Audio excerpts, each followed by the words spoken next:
From SigOpt, an Intel company, I'm Mike McCourt, and this is Experiment Exchange. Just data-driven models is not sufficient in our case, and we need to use physics-based models in the mix. Today, we have with us Vishwanath Hegadekatte, the Global R&D Manager at Novelis. He works within both the global AI and advanced manufacturing groups to apply the most cutting-edge methodologies for efficient and environmentally sound aluminum production. We will talk about how his team currently uses SigOpt advanced functionality, including inequality constraints and observed failures, to design optimally efficient aluminum recycling strategies. We also dive into how SigOpt powers parts of their aluminum can design process by optimizing performance metrics such as pressure and strength as estimated through computational simulations.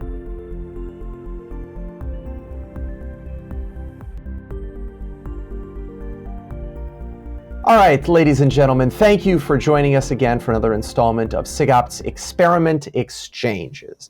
In particular, today we have Vishwanath Hegadekatte, Global R&D Manager from Novelis. Thank you very much for joining today. Thank you very much for inviting me for this podcast. Absolutely. Really looking forward to it.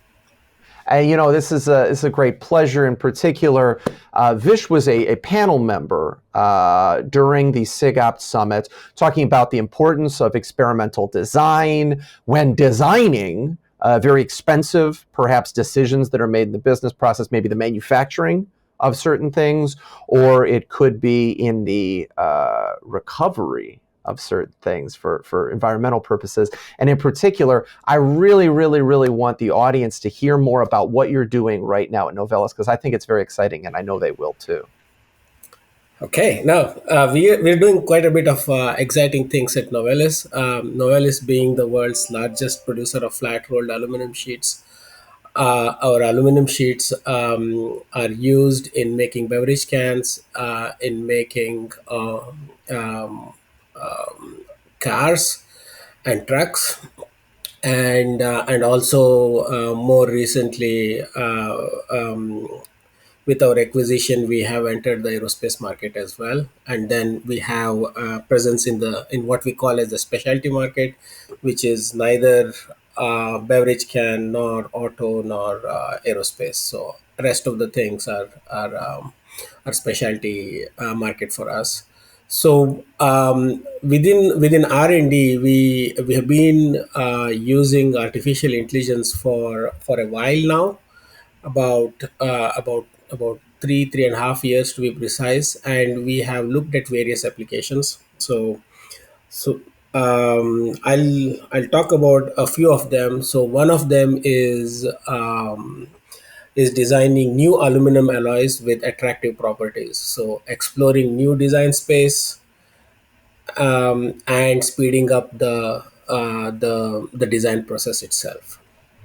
Very exciting. In this case, we do use Bayesian optimization. Specifically, we have been using SigOpt for finding the optimum alloys or alloys with optimum performances.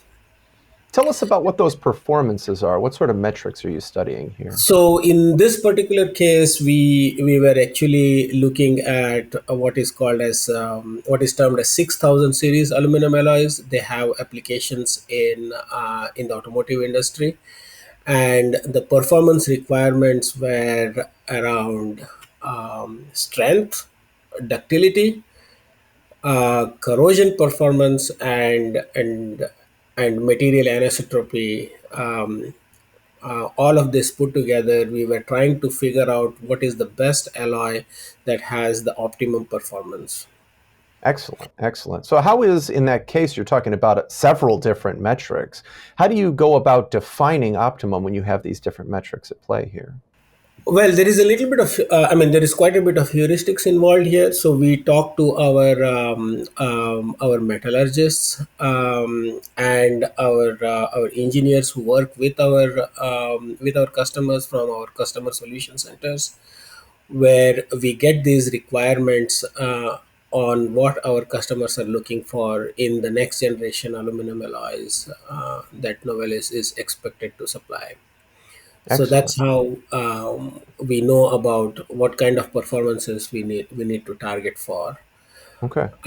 What we have realized over the course of this last 3.5 years is that just data driven models is not sufficient in our case, and we need to use physics based models in the mix.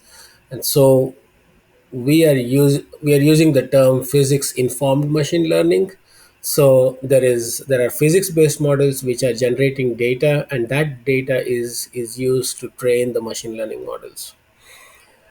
And as a result, you'll expect that when you try to solve the inverse problem, so what would be the chemistry and the processing of the alloys for optimum performance in this case, then you will end up making hundreds and thousands of predictions. The Hmm. question then is, how do we select the right ones to try it out in our lab?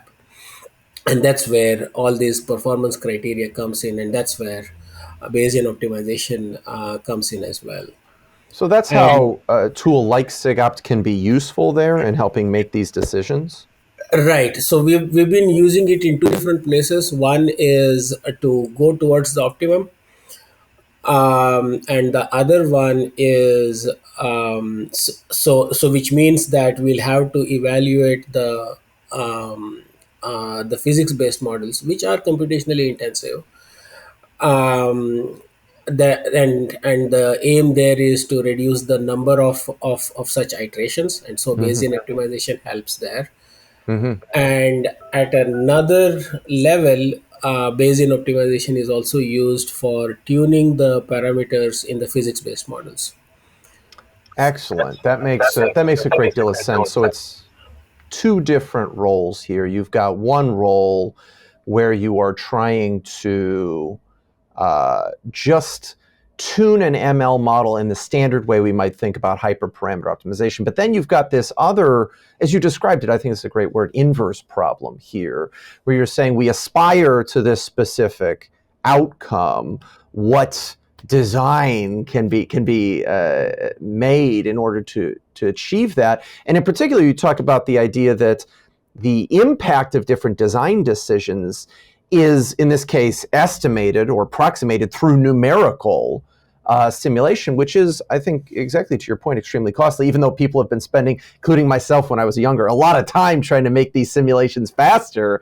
They're still extremely complicated, extremely expensive, and getting the optimal performance out of them is extremely valuable. I love to hear that that's what's happening. Have you found a good deal of literature on this physics informed ML topic? Has that been something you've been able to read about and learn more about? Not so much, but we are increasingly seeing that there is a lot of work that is currently going on. So, generally, the perception is that the industry lags behind academia. In this case, it is not the case. So, we are at par with academic research at the moment. So, the state of the art is physics informed machine learning. So, these days, I'm seeing that a lot. Hmm. Um, and I mean the the key thing here for us is that we are mixing experiments, laboratory experiments, with physics based models. So physics based models by themselves are computationally intensive, but even more expensive for us is the experiment that we do in the laboratory. Hmm. So both this data is there in the data set, on which we train our machine learning models. Hmm. And in this case, we have seen that Bayesian optimization helps us quite a bit in reducing the number of observations that we make in the laboratory. So each and we go in batches, obviously. So each batch, which consists of probably around 7 to 8 to 10 chemistries that we can try out in the lab, out of the thousands that can be predicted by the model, to be precise, about 100,000 predictions. Hmm. So we have Hmm. to choose that 8 or 10 that we can try out in the lab. That takes about 4 months for us. Wow. So casting the material, then processing the material, and then testing the material. So all of that takes us about 4 months. So for the data to come back to our data set, where we add more data to our data set. I So see. the closing the loop. So to close the loop, it takes us about 4 months.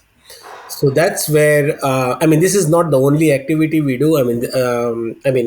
This is important for this particular project within R&D, but our metallurgists in R&D who are not using machine learning for their alloy design and are using the traditional methods of alloy design, um, they, we are actually encouraging the our metallurgists to use Bayesian optimization to plan their or to design their experiment, so that they are working with a much smaller test matrix than what they would normally do. Very exciting. That's a extraordinary accomplishment, really getting the BO, the sample efficient methods, into the hands of the people who can benefit the most out of them. I really love to hear that you guys are doing that. I'd love to dig a little deeper into a key topic you talked about here, which is this idea that you're doing these physics simulations, solving some sort of probably boundary value problem, and that this is producing a result then. But somehow it seems like you're not looking for just sort of the optimum. You talked about maybe then sending 7 to 10 options out for testing in the wet lab. Can you explain why that is? Why is it that even though you could try and find the optimum, quote unquote, of your numerical simulation, you still want to find 7 to 10 to send off to the wet lab? Yeah. So optimum is not always the best choice, and so the short answer to this is there is a human in the loop, and so heuristics are involved. So we actually sit with our metallurgists and then decide which 7 or 10 alloys, chemistries that we want to try out in our lab. And the decision is made based on what kind of application a particular alloy could be good for.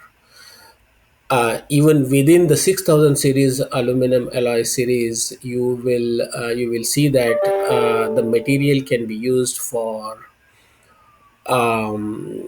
the alloys can be used for structural applications as well as hang-on applications. So, Hmm. and they have different performance requirements. So, Makes something for sense. an exterior panel, corrosion is more important, formability is more important.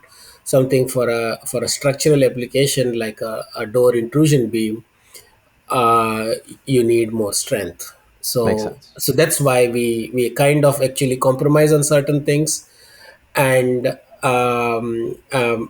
while trying to optimize something else, Hmm. and that's how we end up with this 7 or 8 or up to 10 chemistries, which we generally try. I mean, 10 chemistries is a lot of combinations to try in a lab. I agree. So that's what we do. We No, have that done so. makes Yeah.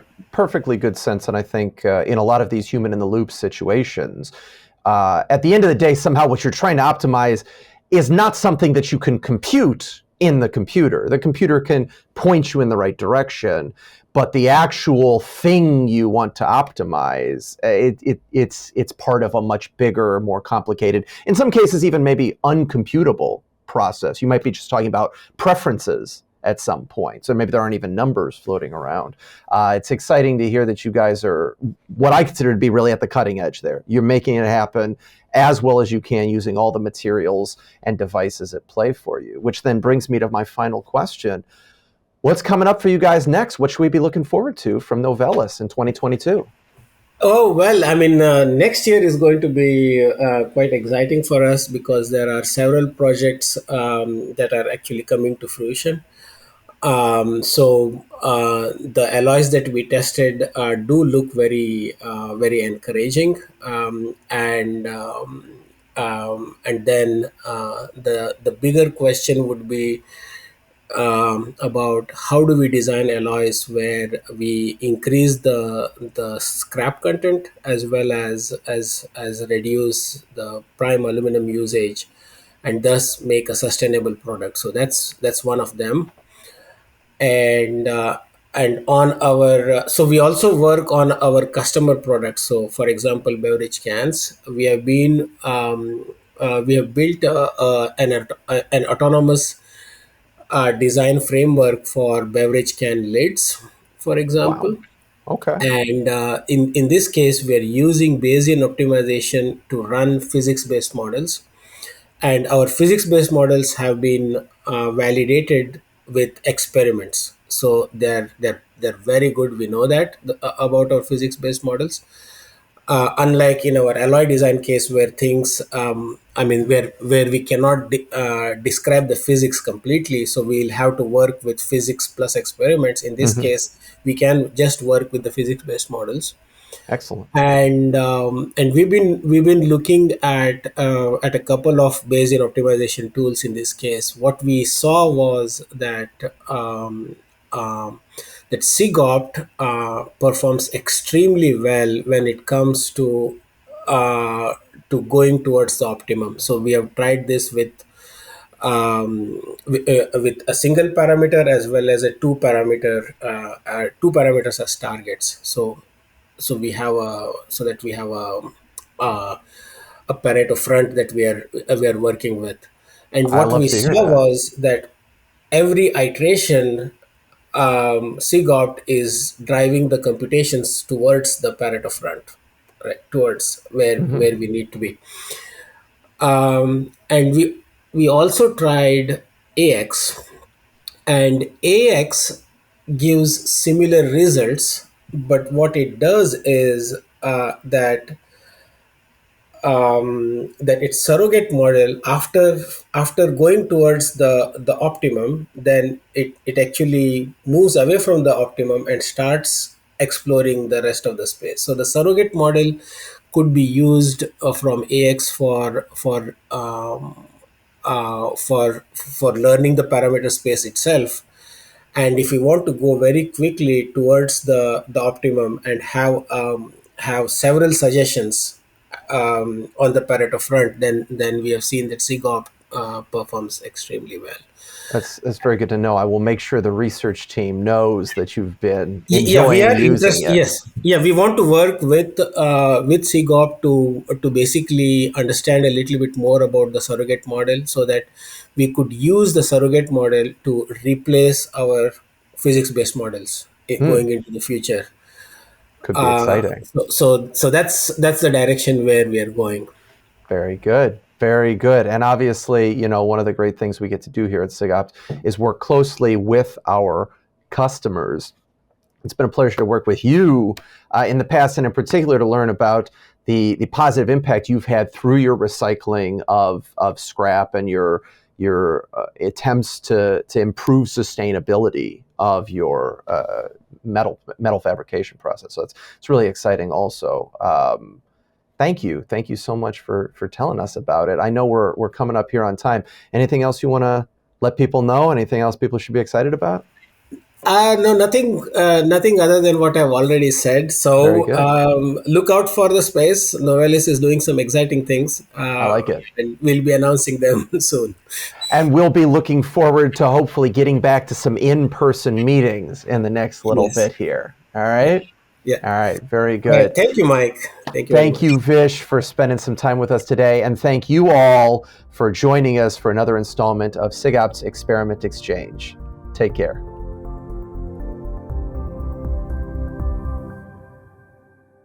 If you have enjoyed these interviews and want to learn more, the description below contains the link to the show notes.